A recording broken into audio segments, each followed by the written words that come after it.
السلام عليكم ورحمة الله وبركاته. ازيكم يا حبايبي؟ اخباركم ايه؟ يا رب تكونوا بخير وبصحة وستر دايما يا رب. النهاردة بقى ايه؟ يوم كده مميز، يوم جميل، يوم عند اخواتي. ربنا يديم كل اخ واخت في حياتنا وهم بخير وبصحة وستر دايما يا رب.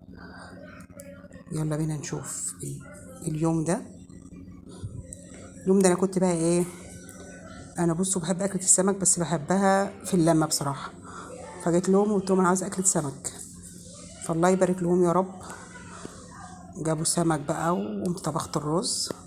شوفوا بقى الطريقة بطبخه ازاي.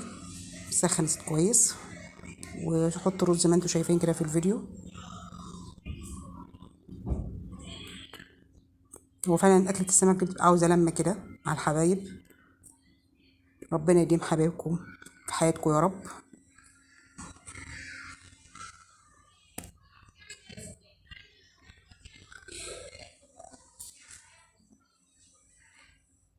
بعد الرز ما خلص اهو، ما نشف خلاص، يبقى بجد اللومة تبقى جميلة جدا. يعني الطريقة دي بتبقى بتخلي الرز طعمه حلو قوي، والزيت دايب كده في الرز.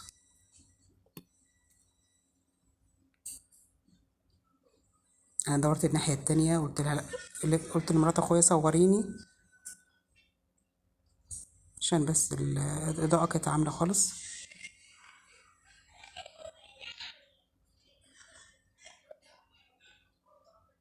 شايفين الرز عامل ازاي؟ الطعم بقى كان حاجة تانية.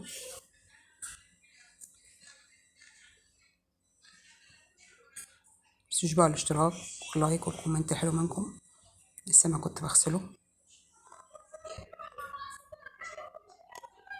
لازم نغسل السمك كويس قبل ما نشويه.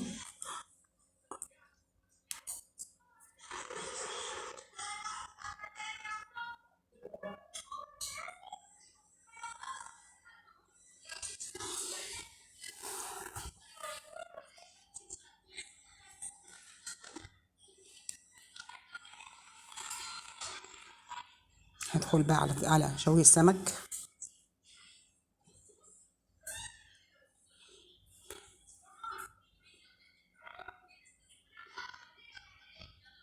والله يا جماعة فعلا بيت الأم والأب دي حاجة تانية بجد، واللمة حاجة تانية وحياة تانية خالص. بعد ما شوينا السمك بقى نعمله بالدقة. وبعد ما نعمله بالدقة بنلفه في كيس كده ونسيبه بتاع تقريبا نص ساعة ما يمتص الملح بتاعه، ويبقى كويس.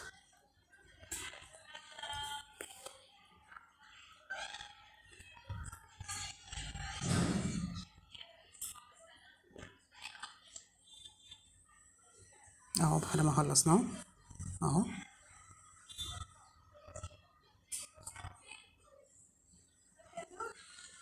انتوا ممكن تجيبوا طبق تاني تحطوه على الوش، عشان لو تجيبوا السمك من تحت يبقى شارب المية كويس او الدقة بتاعته.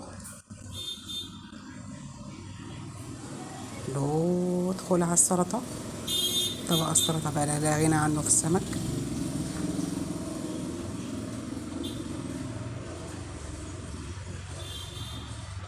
بعد ما خلصنا طبق السمك، عاوزة لايك كتير يا جماعة الفيديو عشان ترفعوا لي القناة. وبعد ما خلصنا العيال كانت قاعدة بصراحة، يلا احنا جعانين جعانين. الهنا والشفا على قلوبكم يا رب. كان يوم كده جميل، وكانت بقى يوم خير كده بصراحة. لا بقول لكم الحياة في بيت الأب والأم حياة تانية، وفي وسط إخواتك لا وضع تاني، وفي روح كده، في حياة. لا فربنا يديم إخواتكم يا رب، وأمهاتنا وأبهاتنا، وارحم الأموات جميعا يا رب. عاوزة لايك كتير وعاوزة كومنت حلو منكم.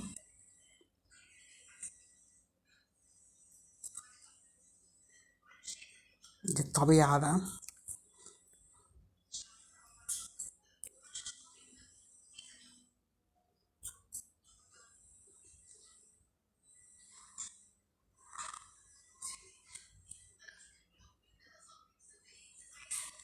يا رب يكون الفيديو نال إعجابكم.